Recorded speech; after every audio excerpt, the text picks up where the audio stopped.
Британија за прв пат, 26 години по Маргарет Тачер, добива жена премиер. Тоа е 59-годишната Тереза Меј, која во изминативе 6 години беше министерка за внатрешни работи во кабинетот на премиерот Дејвид Камерон, кој си поднесе оставка откако загуби на референдумот, агитирајќи за останување на земјата во Европската унија. Тереза Меј на 11 јули беше избрана за нов лидер на конзервативната партија, а со тоа и за премиер на Британија. Незиниот подем меѓу конзервативците ги донесе неизбежните споредби со Маргарет Тачер. Сепак повеќето аналитичари, поради нејзината истреност, ја споредуваат со германскиот канцелар Ангела Меркел. Се смета дека Меј е позицирана десно од Камерон, иако ја поддржа легализацијата на истополните бракови.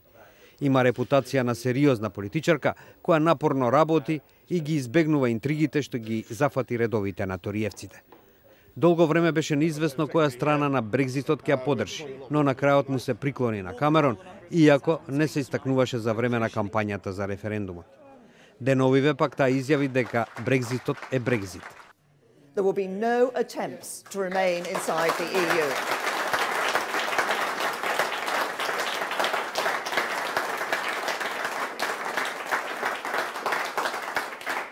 There'll be no attempts to rejoin it by the back door, no second referendum. Изјави Меј, која вели дека нема да има избори пред редовните во 2020 година. Освен предстојниот развод на Британија од Европската унија, таа е соочена и со тешката задача да го врати единството во редовите на конзервативната партија. Меј најави дека за време на незиното раководење, партијата мора да им служи на работните луѓе, а не само на, како што рече, неколкумина. Незините соработници опишуваат како тип кој не привлекува луѓе околу себе, правејќи шеги. Не одам по телевизиски студија, не оговарам за време на ручеците, не пијам по баровите во парламентот, вели за себе Меј. Ветеранот меѓу тероевците Кен Кларк во случајна снимка вели дека Тереза била проклето тешка жена, додавајќи дека веќе соработувал со една таква со железна репутација Маргарет Тачер. Меј пак репутацијата на цврста политичарка ја доби по судирот со интересната организација Полициска федерација.